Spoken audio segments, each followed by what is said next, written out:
obra santa do Espírito, esta causa é do Senhor, como vento impetuoso, como fogo abrasador, estamos sobre terra. Eu cumprimento a igreja com a paz do Senhor. Ainda em pé como estamos, vamos abrir a palavra de Deus na carta aos Hebreus, capítulo de número 11.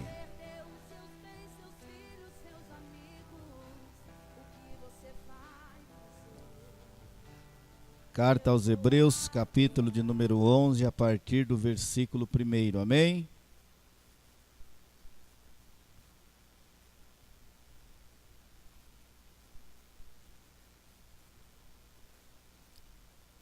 Hebreus capítulo 11, versículo 1.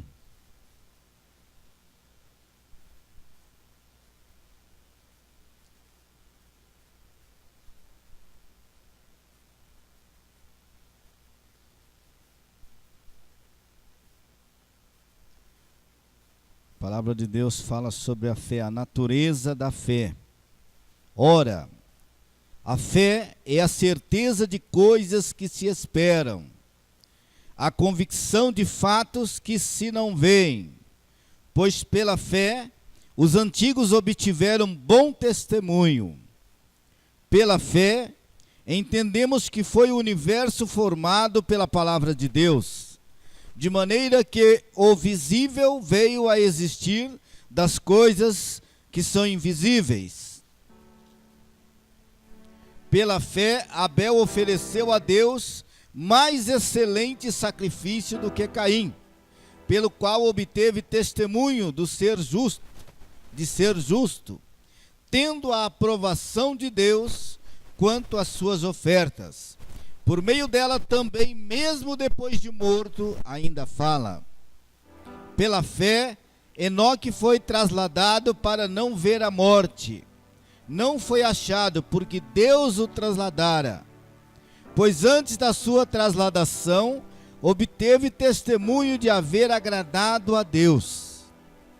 De fato, sem fé é impossível agradar a Deus, porquanto é necessário que aquele que se aproxima de Deus creia que Ele existe e que se torna galardoador dos que o buscam. Pela fé, Noé, divinamente instruído acerca de acontecimentos que ainda não se viam, e sendo temente a Deus, aparelhou uma arca para a salvação de sua casa, pela qual condenou o mundo e se tornou herdeiro da justiça que vem da fé. Pela fé Abraão, quando chamado, obedeceu, a fim de ir para um lugar de onde devia receber por herança.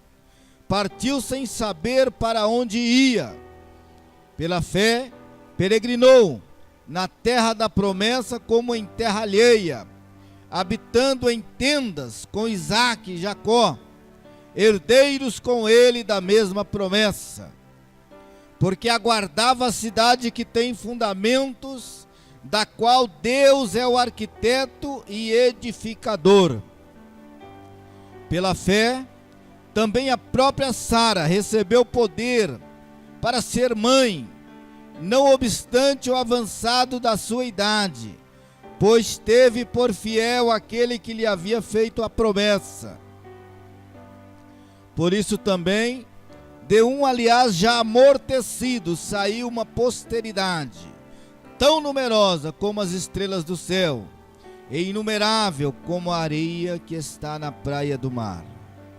Todos estes morreram na fé, sem ter obtido a promessa, vendo-as, porém, de longe, e saudando-as e confessando que eram estrangeiros e peregrinos sobre a terra. Porque os que falam desse modo manifestam estar procurando uma pátria. E se na verdade se lembrassem daquela de onde saíram, teriam oportunidade de voltar. Mas agora aspiram uma pátria superior, é celestial. Por isso Deus não se envergonha deles, de ser chamado seu Deus, porquanto lhes preparou uma cidade. Pela fé Abraão, quando posto à prova, ofereceu Isaque. Estava mesmo para sacrificar o seu unigênito, aquele que acolheu alegremente as promessas, a quem se tinha dito: em Isaque será chamada a tua descendência, porque considerou que Deus era poderoso até para ressuscitá-lo dentre os mortos, de onde também figuradamente o recobrou. Pela fé igualmente Isaque abençoou a Jacó e a Esaú acerca de coisas que ainda estava para vir. Pela fé, quando estava para morrer, abençoou cada um dos filhos de José, e apoiado sobre a extremidade do seu bordão, adorou a Deus. Pela fé José, próximo do seu fim, fez menção do êxodo dos filhos de Israel, bem como deu ordens quanto aos seus próprios ossos. Amém? Até aqui tá bom, irmãos. Podem vos assentar, em nome do Senhor Jesus. Nós lemos um texto que fala de fé. Irmãos, eu vejo no capítulo 4 do livro de Gênesis a primeira manifestação de fé de um homem. A Bíblia fala que Deus, quando ele colocou Adão e Eva no jardim do Éden, o Adão e a Eva deixaram de obedecer a Deus, desobedeceram. E eles tiveram que ser expulsos do paraíso. Mas a Bíblia fala que eles também tiveram filhos. E eles tiveram 2 filhos, Abel e Caim. O Caim, ele era lavrador. Mas o Abel, seu irmão, ele cuidava de rebanhos. E durante um período, passou-se o tempo e chegou a época da colheita. E quando chega a hora da colheita, é a hora da gente descobrir se a gente tem fé ou não, né? É hora de dar a Deus o que é de Deus. Isso é fé.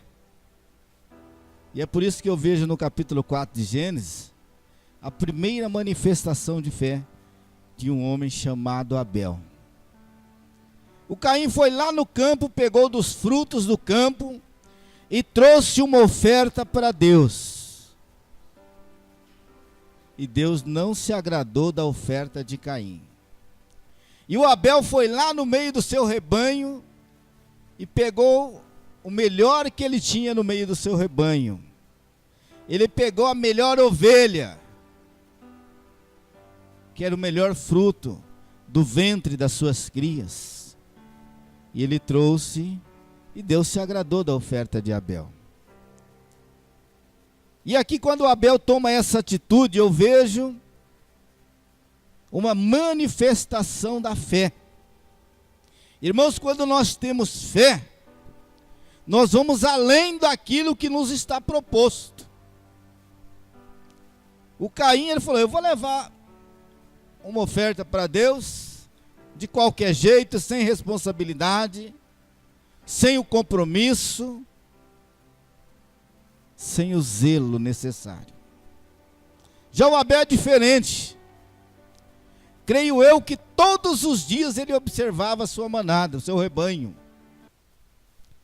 E ele propôs no seu coração, quando sair uma cria, quando sair um fruto do ventre das ovelhas, do gado, que não tenha nenhum defeito, que seja da melhor qualidade, eu vou separar para levar para o Senhor.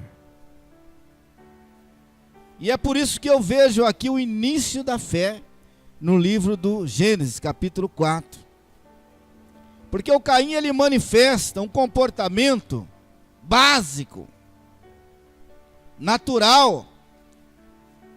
Já o Abel, ele manifesta um comportamento de relacionamento com Deus, de intimidade com Deus. E ele busca no meio do seu rebanho o melhor que ele podia encontrar.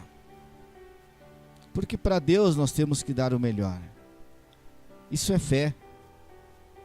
Todo mundo crê em Deus.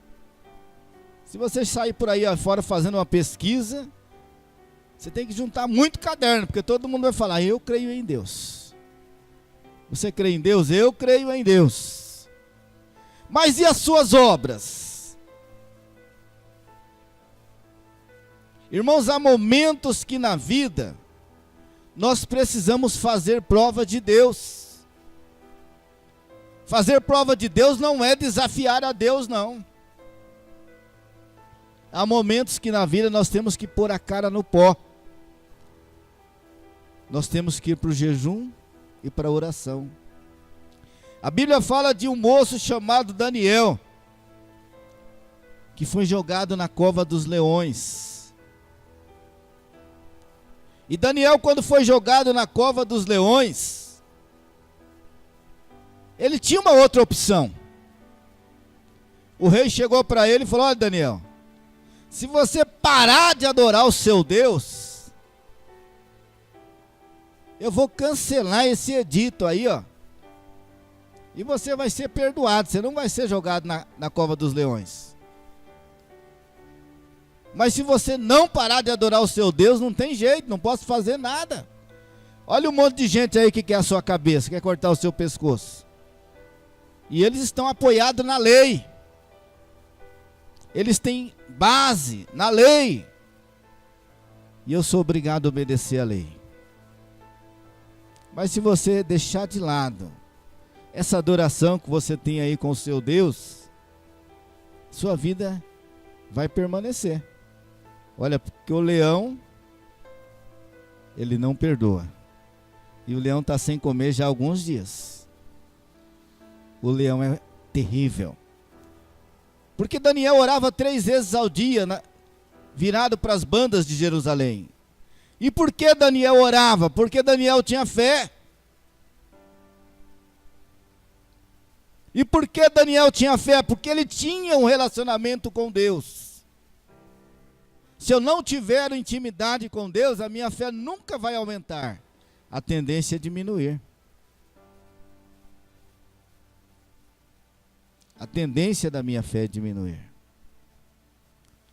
E no capítulo 6 também, do livro do Gênesis, a Bíblia fala de um homem chamado Noé. Deus olha para a terra e vê uma humanidade corrompida. E vê uma humanidade que só sabia pecar, desobedecer e desonrar a Deus.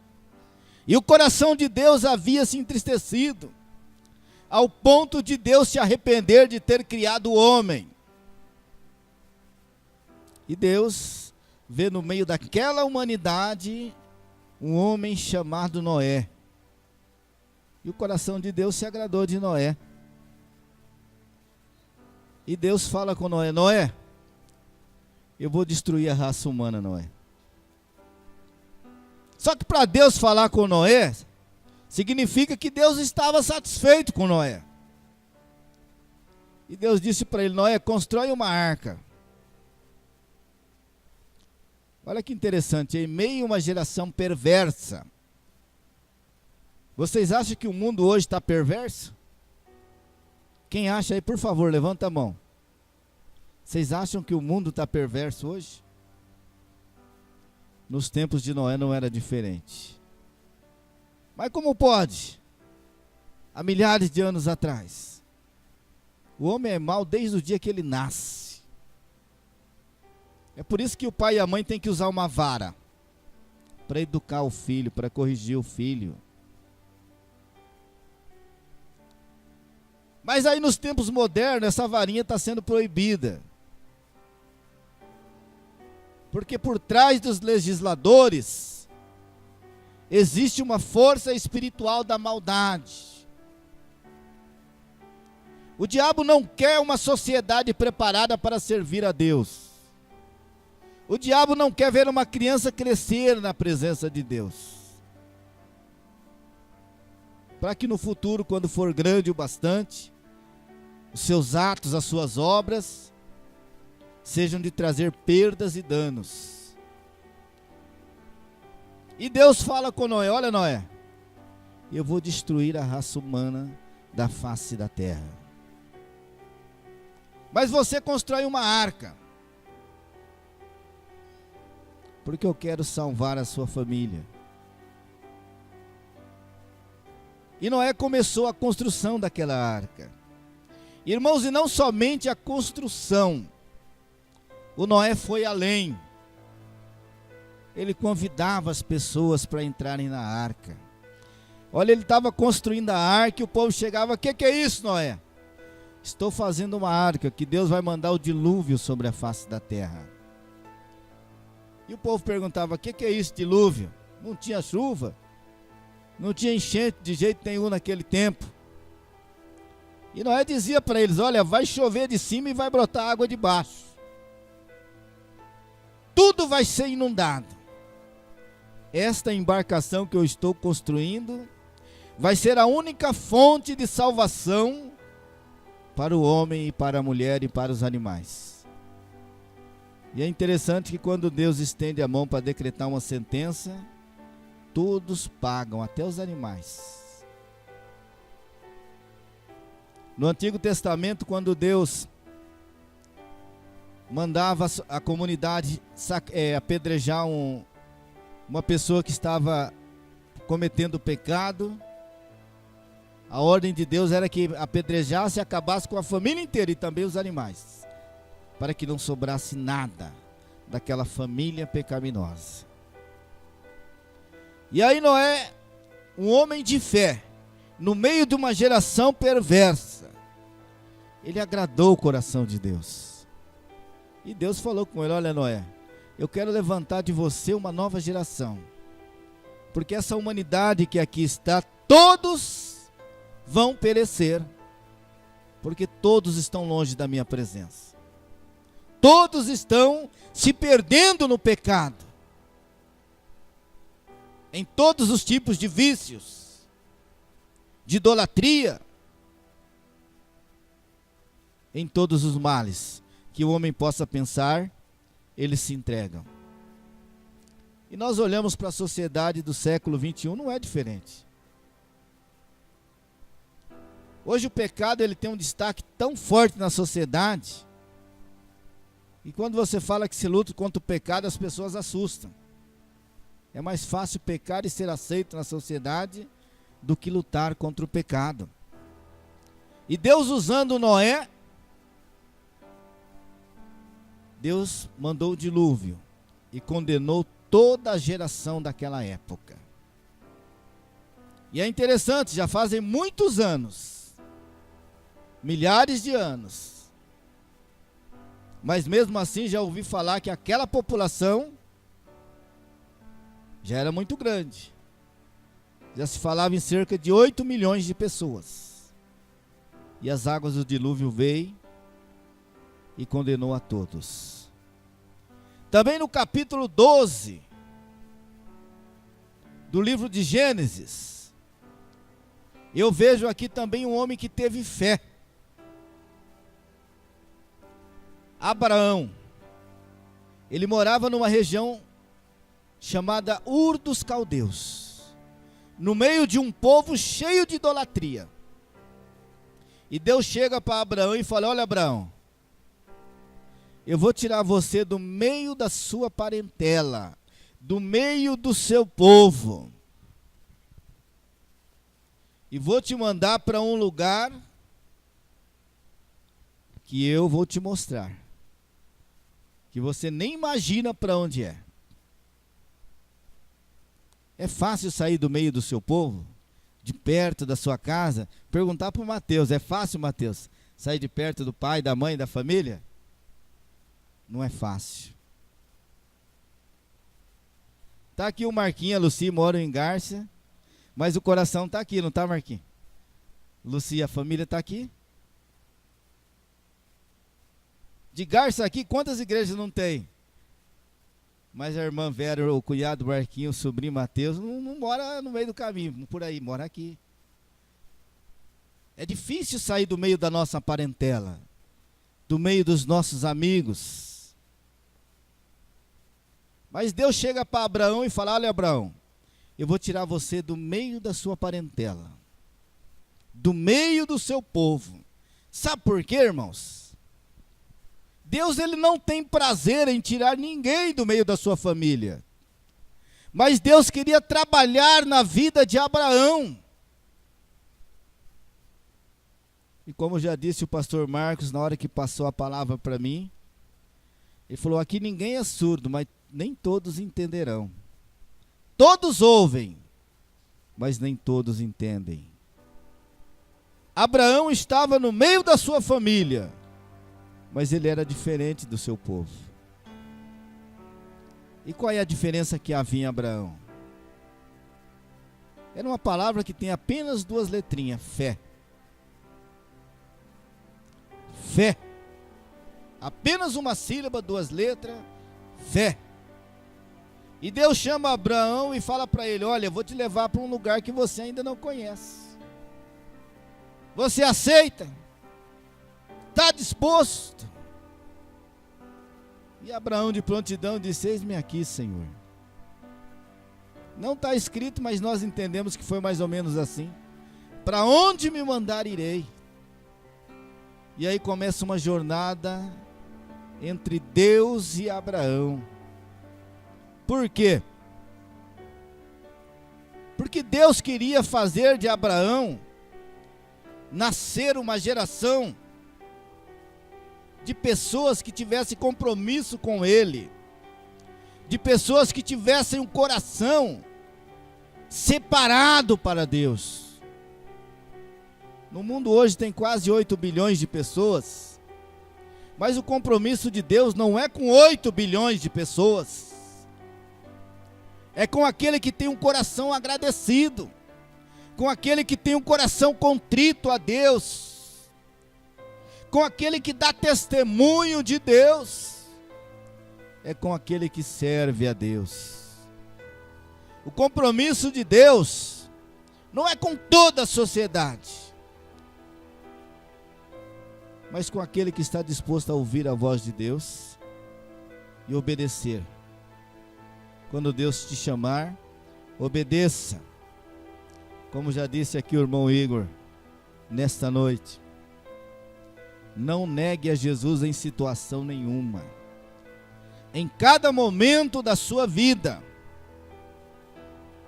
não despreze o Senhor Jesus. Nesse texto que nós lemos, a Bíblia fala que Deus não se envergonha desses homens em ser chamados filhos de Deus. Por quê? Abraão é o pai da fé. Houve um momento que Deus chega para Abraão e fala: olha, Abraão, eu quero que você me dê o teu filho Isaque em sacrifício. Você levanta pela manhã, pega o teu filho e leva lá no Monte Moriá e sacrifica ele para mim, Abraão. Abraão ficou triste. Deus havia dito para ele que daria para ele um filho, e que naquele filho Deus daria para ele uma posteridade numerosa. A descendência de Abraão seria maior, ou talvez igual às estrelas do céu, ou tão numerosa quanto a areia que existe na praia do mar. E agora Deus chega para Abraão e fala: olha, Abraão, leva o teu filho no Monte Moriá e sacrifica ele. Mas a Bíblia fala que Abraão era homem de fé. E Abraão, mesmo triste, coração abatido, ele pega o seu filho, ele prepara a lenha, prepara o cutelo para imolar o filho, pega um dos seus empregados, arreia a jumenta e parte de madrugada. E nem avisa a Sara, né? Se avisa a Sara, a coisa complica, né? E nem avisou a Sara. E saiu para sacrificar o filho. Porque o coração de Abraão, ele tinha um conhecimento. Falou: e se eu precisar realmente sacrificar meu filho? O Deus que eu sirvo é poderoso o bastante para ressuscitar Isaque dos mortos. Eu tenho uma promessa na vida deste filho. Deus me disse que ele seria pai de uma multidão. Ele é o herdeiro que me dará gerações futuras. Portanto, a minha fé não muda. Deus mandou, eu vou obedecer. E Deus prepara e vai para o Monte Moriá sacrificar o menino. E no caminho o menino já estava mocinho, se não me falha a memória, já uns 13 anos. Ele disse: pai, aqui está a lenha, o cutelo, o fogo, mas aonde está o cordeiro para ser imolado? Imagina o coração de Abraão nesse momento, hein? O menino chega para ele e fala: tem tudo para imolar o cordeiro, mas cadê o cordeiro? Ele seria o cordeiro. Ele seria o cordeiro. Você viu como que a fé é produzida? A nossa fé, irmãos, é produzida em meio a dores. Ninguém tem fé do nada, no estralar de dedos. Já observou quando o filho nasce numa família de posses, em que o pai tem muito dinheiro? A tendência desse filho é ser um filho sem caráter, com caráter errado. Há momentos que passamos algumas tribulações, mas é necessário, irmãos. Abraão não foi o pai da fé por acaso, de uma hora para outra, não. Estralou o dedo, Abraão é o pai da fé, não. Abraão teve que ter um relacionamento estreito com Deus. E Deus lado a lado com Abraão, olhando para o coração de Abraão. Porque Deus vê aquilo que nós não vemos, né? Não foi assim com Davi? Deus mandou o profeta Samuel ungir um novo rei para Israel, porque Saul já havia passado. O rei Saul já não servia mais. Tinha transgredido, tinha saído da presença de Deus. E Deus agora queria ungir um novo rei para Israel. E Deus mandou o profeta, falou: vai lá na casa de Jessé, porque da casa de Jessé sairá um novo rei para Israel. E Jessé era pai de muitos filhos. E dentre esses muitos filhos tinha vários guerreiros, fortes, vistoso. Mas dentre eles tinha também um menorzinho, ruivo, talvez até meio desajeitado. E aí o profeta chega na casa de Jessé, quando ele olha aqueles varões tudo forte, preparado para a guerra, moço, bom de guerra, já eram guerreiros. Samuel olhou e falou: vixe, aqui vai ser fácil, qualquer um desses serve para ser rei em Israel. E aí quando vai entrando os moços, provavelmente Samuel deve imaginar: deve ser esse. O Senhor já fala com ele: Samuel, eu não vejo como você vê. Deus conhece cada coração nesta noite.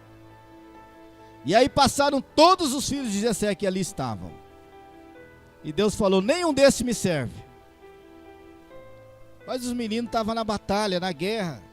Eram guerreiros, defendiam a nação de Israel. Eles não estavam dormindo, viviam trabalhando em prol do reino. Mesmo assim, não era o varão escolhido por Deus. Porque Deus conhece o interior de cada ser humano. Irmãos, às vezes nós fazemos alguma coisa e nós achamos que estamos fazendo grande coisa, né? É por isso que a Bíblia fala que a fé sem obras, ela é morta.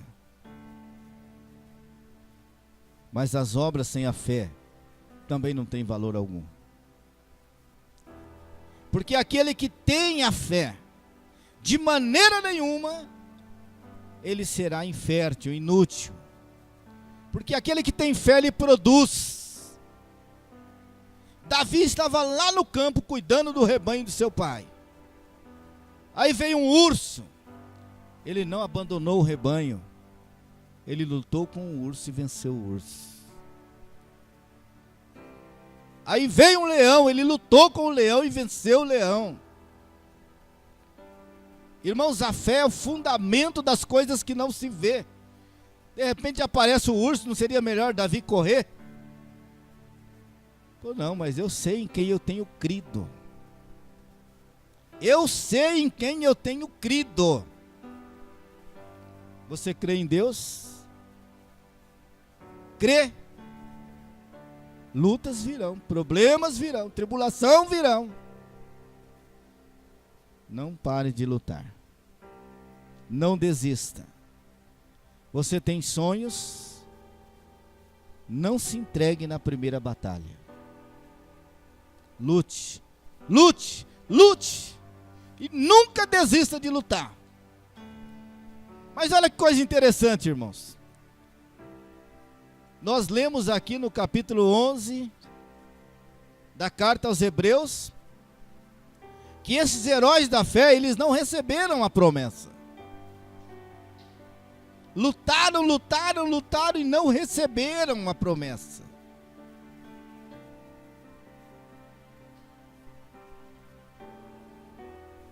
Olha que interessante. Porque Deus tem algo melhor para aqueles que têm fé. Eles não receberam uma promessa terrena. Sabe por quê? Para a gente não achar que a nossa vitória está apenas nessa terra. Já imaginou se nós dependêssemos da vitória dessa terra? Eu vou dar aqui um exemplo para vocês. O Neymar, jogador de futebol, ganha dinheiro adoidado, de montão. Mas vai chegar um dia que ele vai largar tudo aí. Vai juntar, juntar. Ninguém sabe até onde vai parar, mas vai juntar um monte. Aí chega um dia que Deus chama ele. E esse dinheiro vai ficar para quem? Adiantou juntar? As pessoas que aparecem na televisão são importantes, famosas. Mas chega um dia que Deus chama eles. Para que vai servir o sucesso deles? É por isso que Deus, quando Ele chamou os teus servos, embora eles não tivessem recebido a vitória aqui na terra, não tivessem recebido a promessa, Deus preparou para eles uma promessa eterna. Uma promessa que ninguém tirará deles. Ou seja, tudo que o mundo tem para oferecer é muito pouco perto daquilo que Deus tem preparado para os que creem. É por isso, irmãos, que nós temos que ter fé. Porque sem fé é impossível agradar a Deus. Mas aquele que tem fé tem que se aproximar de Deus. Porque se você tem fé, o teu melhor amigo é o Senhor Jesus.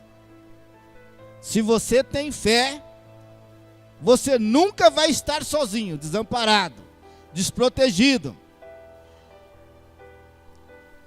Mas sabendo que a tua maior vitória está além daquilo que os olhos humanos podem contemplar. A Bíblia fala que o nosso nome está escrito no livro da vida. E esta é a maior vitória que nós podemos ter. Então é importante nós termos fé e prosseguirmos para o alvo. E qual é o meu alvo? Qual é o seu alvo?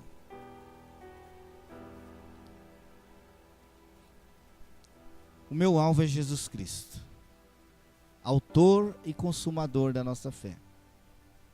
E por que Jesus Cristo? Porque nele está a minha vida, nele está a minha glória, nele está a minha esperança. Então, quando nós olharmos para Jesus Cristo e depositarmos nele toda a nossa esperança, nós seremos bem-aventurados sobre a face da terra. E quando a Bíblia fala das bem-aventuranças, a Bíblia fala de uma pessoa que é muito feliz, bem-aventurado, muito feliz, satisfeito, vitorioso. Mas vitorioso e não alcançou algumas coisas, não tem problema. A minha maior vitória, essa ninguém tira, é entrar nas mansões celestiais, porque o meu nome está escrito no livro da vida, porque o Senhor Jesus Cristo me comprou com seu sangue, sangue puro, sangue carmesim. Então, irmãos, vale a pena você ter fé. E o que eu faço quando eu tenho fé? Eu vou testemunhar do meu Jesus. Ele deixou bem claro: olha, vocês serão minhas testemunhas. Vocês serão minhas testemunhas. E quando o Senhor Jesus Cristo ele fala, vocês serão minhas testemunhas, é o mesmo que ele estivesse dizendo para você: olha, a partir de agora, você não vai fazer mais o que você quer não, você vai fazer o que eu quero. O irmão Igor leu no começo um texto que falava sobre Pedro. Depois que Jesus foi preso, os discípulos esparramaram, né? Porque também temiam ser presos naquele momento também. E aí levaram Jesus para ser crucificado. E Pedro seguiu de longe, né? Pedro não ficou totalmente afastado de Jesus, mas ele ficou à distância, ele não queria ser preso. Pedro conhecia Jesus, andou com Jesus 3 anos e meio. Pedro tinha fé, mas a fé de Pedro ainda não estava amadurecida. A fé de Pedro ainda estava verde. Aí vocês podem perguntar: mas presbítero, o que é isso? Tem fé verde, tem fé madura? Tem. Pedro só teve a sua fé amadurecida quando ele foi cheio do Espírito Santo. Quando houve o dia de Pentecostes, o Espírito Santo foi derramado naquele lugar. Jesus, depois de ter ressuscitado dentre os mortos, disse para eles: olha, ficai em Jerusalém, para serdes revestidos do Espírito Santo. E vocês receberão poder. Porque até a fé que move a nossa vida para servir a Deus, é dom de Deus, vem de Deus. E por que uma fé amadurecida? A fé vem pelo ouvir a palavra de Deus. Mas aí, para a tua fé ser fortalecida, você precisa dar um passo adiante e receber a unção do Espírito na sua vida. Ser cheio do Espírito Santo.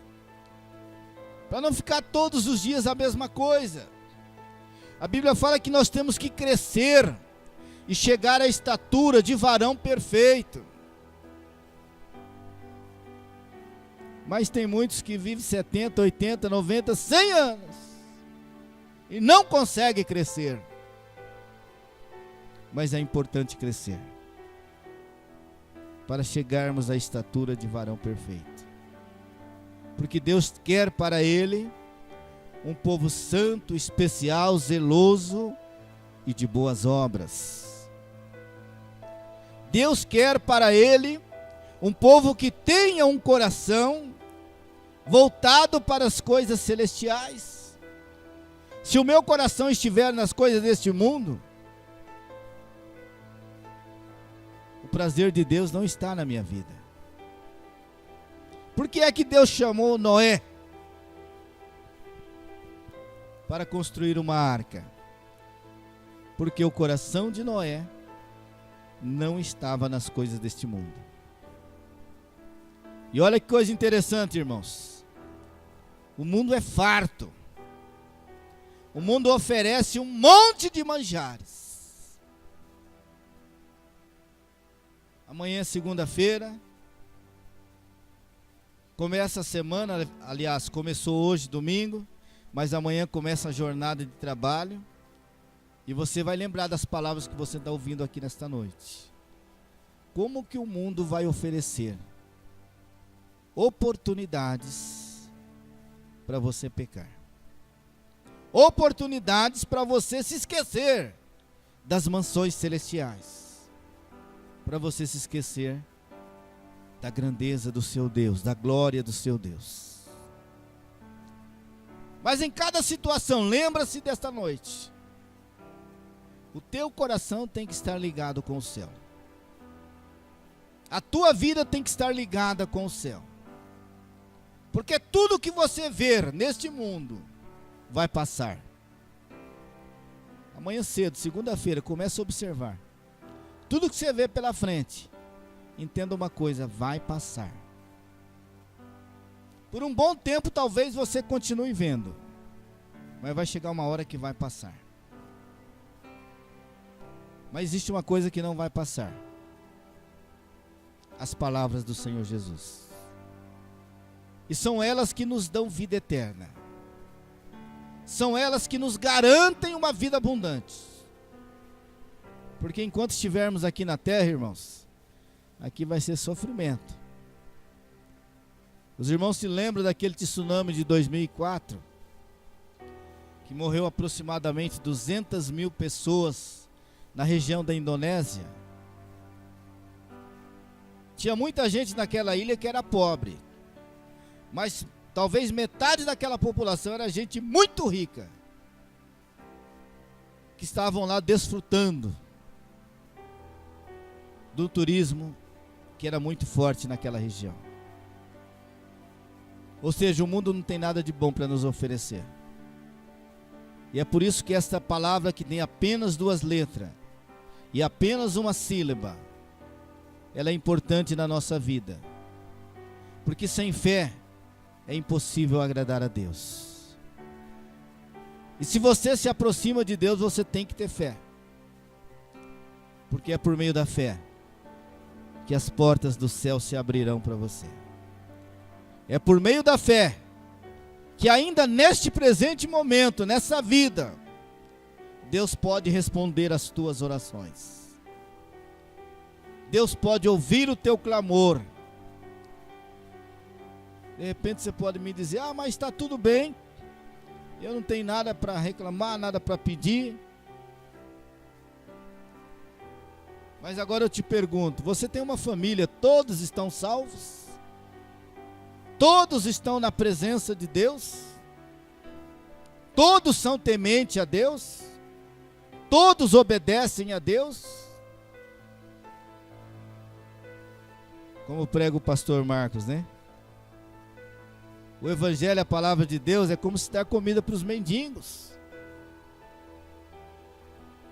Porque quem está farto, eles não querem. Quem vem atrás da palavra? Quem está carente, quem está abatido, quem está sofrido. E aí você recebeu a palavra, você está feliz. Porque agora Jesus Cristo mora no teu coração. Porque agora você olha para frente e você tem esperança. Porque agora você olha para os problemas e você sabe que você pode vencê-los. E você tem certeza de que o teu nome está escrito no livro da vida. Aí o teu coração fica feliz. Você fica satisfeito. Mas aí agora que vem o grande momento. Mas e o teu amigo? O teu parente? O teu familiar? Já conheceu esse Jesus que você conhece? Já tem o nome escrito no livro da vida? Consegue vencer as depressões? Consegue passar por cima das lutas, das tribulações? Irmãos, enquanto nós estivermos aqui na terra, nós temos que batalhar o bom combate. O apóstolo Paulo, ele estava chegando ao final da sua carreira. Ele fez uma declaração que pouca gente pode fazer: combati um bom combate, encerrei a carreira e guardei a fé. Nós não podemos falar como ele falou. Por quê? Nós não sabemos quanto tempo ainda temos pela frente. Mas o apóstolo Paulo já sabia que os dias dele estavam chegando. Ele havia feito um bom combate. A carreira dele estava encerrada. Ele sabia que não tinha muitos passos mais para dar. E ele havia guardado a fé. Mas como nós não temos o conhecimento e a ousadia de Paulo, nós temos que pregar esse Jesus. Nós temos que falar da fé, da esperança, do amor, da vida eterna. Nós temos que falar que Jesus Cristo morreu na cruz do Calvário e nos dá direito a entrar nas mansões celestiais. E a todos aqueles que creem são convidados a participar também conosco desta viva esperança, desta certeza de uma vida eterna. Amém? E eu acredito que vocês amanhã, segunda-feira, vão estar lembrando desta mensagem. E toda situação adversa que vier, você vai lembrar, olha, realmente o mundo é farto, mas o meu coração está em Deus. A minha vida está em Deus. Amém? E eu agradeço a oportunidade em nome do Senhor Jesus.